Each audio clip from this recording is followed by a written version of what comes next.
তানজিদ তামিমের ভাগ্যের চাকা যেন আবারও ঘুরছে। চোট থেকে সেরে না ওঠায় সৌম্যের জায়গায় আগামী মাসে অনুষ্ঠিত হতে যাওয়া টি-20 বিশ্বকাপের জন্য জাতীয় দল খুঁজছে বিকল্প ওপেনার। জিম্বাবুয়ের বিপক্ষেই বিশ্বকাপের অডিশন দিচ্ছেন তানজিদ। এই বিষয়টি নিয়ে বিস্তারিত জানাতে উশারবান স্পোর্টস থেকে আমি মেহেদী হাসান রয়েছি আপনাদের সাথে। জাতীয় দলে তানজিদের অভিষেকটাও হয়েছিল অনেকটা ভাগ্যের জোরে। চোটের কারণে শ্রীলঙ্কা ও পাকিস্তানে শুরু হতে যাওয়া এশিয়া কাপ থেকে নিজের নাম সরিয়ে নিয়েছিলেন তামিম ইকবাল। তার শূন্যতা পূরণে নির্বাচকেরা গত ঢাকা প্রিমিয়ার লিগে 91 স্ট্রাইক রেটে সর্বোচ্চ 932 রান করা মোহাম্মদ নাঈম শেখকে দলে ফিরিয়ে আনেন। তার সঙ্গে ডাক পড়ে আরেক বাঁহাতি তরুণ তানজিদ হাসানের।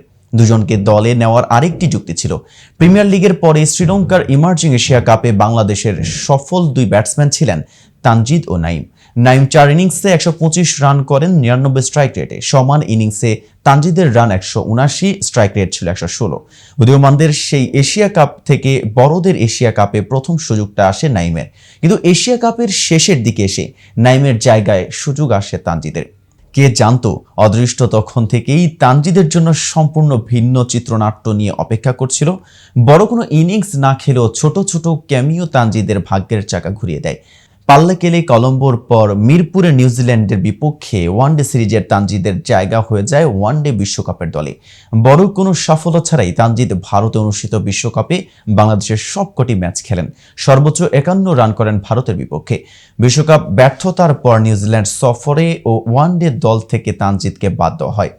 সে সফরে ওপেনার হিসেবে সৌম্য সরকারকে উড়িয়ে নিয়ে যাওয়া হয়। সৌম্য শতক করে আস্থার প্রতিদানও দেন। মনে হচ্ছিল অন্তত কিছুদিনের জন্য হলেও সাদা বলের ক্রিকেটে লিটন দাসের নিয়মিত সঙ্গী হবেন সৌম্য, কিন্তু শ্রীলঙ্কার বিপক্ষে বাংলাদেশের সর্বশেষ ওয়ানডে সিরিজেই কনকাশন সাব হিসেবে সৌম্যের জায়গায় সুযোগ পেয়ে যান তানজিদ। চট্টগ্রামের জহুরুল আহমেদ চৌধুরী স্টেডিয়ামে সে ম্যাচে 81 বলে 84 রানের দুর্দান্ত ইনিংসে বাংলাদেশের সিরিজ জয়ে অবদান রাখে তানজিদ। সৌম্য এখনও চোট থেকে পুরোপুরি সুস্থ হননি। এদিকে আরও একটি বিশ্বকাপের অডিশন দিচ্ছেন তানজিদ। আগামী মাসে অনুষ্ঠিত হতে যাওয়া টি-20 বিশ্বকাপের জন্য জাতীয় দল খুঁজছে বিকল্প ওপেনার। নাম আছে দুজনের, তানজিদ ও পারভেজ হোসেন।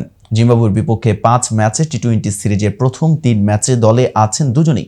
গতকাল প্রথম ম্যাচে দেশের হয়ে টি-20 অভিষেক হয়ে গেল তানজিদের। ছোট্ট রান তারায় নেমে ব্যক্তিগত 3 ও 4 রানের সময় জীবন পেয়েও তানজিদ 47 বলে 67 রানে অপরাজিত থেকে ম্যাচ শেষ করে এসেছেন। জহুর আহমেদ চৌধুরী স্টেডিয়ামে দেশের হয়ে সর্বশেষ ম্যাচ তানজিদের ব্যাট থেকে এসেছে 84 রান। একই মাঠে সর্বশেষ বিপিএল এ সেরা সময়টা কাটিয়েছেন তানজিদ। টুর্নামেন্টে চতুর্থ সর্বোচ্চ 384 রান করেন তানজিদ, যার 240ই এসেছে এই মাঠে, সেটাও মাত্র 4 ইনিংসে। ও হ্যাঁ, জহুর আহমেদ তানজিদের সর্বশেষ টি-20 কি করে ভুলবেন। খুলনা টাইগার্সের বিপক্ষে গত 20 ফেব্রুয়ারি তানজিদের ব্যাট থেকে এসেছে 65 বলে 116 রানের কেরিয়ার সেরা ইনিংস। এবার বিশ্বকাপে জায়গা করে নেওয়ার পরীক্ষাটাও পছন্দের মাঠে দেওয়ার সুযোগ পাচ্ছেন তানজিদ। তো বন্ধুরা, টি-20 বিশ্বকাপের সুযোগ পেলে এবার কি নির্বাচকদের আস্থার প্রতিদান দিতে পারবেন তানজিদ? আপনার মতামত জানাতে পারেন কমেন্ট বক্সে। আর ভিডিওটি ভালো লাগলে ক্রিকেট প্রেমীদের নিকট শেয়ার করতে ভুলবেন না। আজ এ পর্যন্ত, এতক্ষণ সাথে থাকার জন্য ধন্যবাদ। নিত্য নতুন সকল আপডেট পেতে উশারবান স্পোর্টসের সাথে